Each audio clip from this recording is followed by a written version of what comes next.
This is a $10,000 hammer made with 24 karat gold and a diamond inlay. And I'm going to make it along with this $1,000 titanium hammer, this $100 steel hammer, and even this $1 hammer. I think that'll work. No. I made each of them from scratch, which ended up pushing me to my limits and even almost burning the entire shop down. No.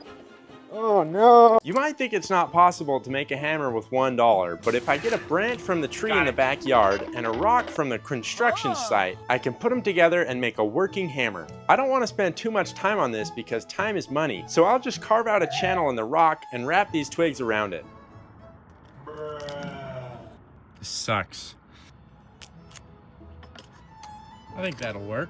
I bought this twine for $8, so if I only use 1/8 of it, that'll be my $1. And there it is. It ended up taking about 45 minutes, which was pretty quick. I wish I could say the same about the $10,000 hammer, but it took me 2 weeks and my entire paycheck. So help me out by watching the entire video.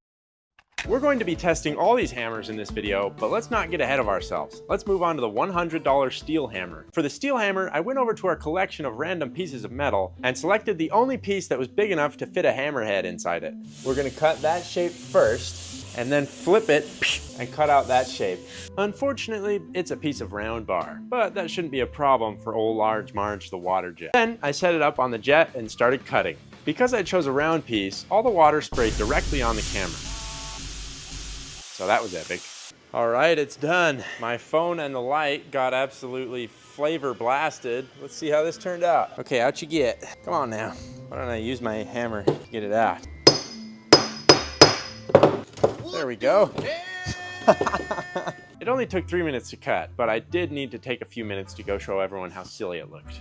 You ready for this, Palmer? Look at that smooth cut though. Is your hammer?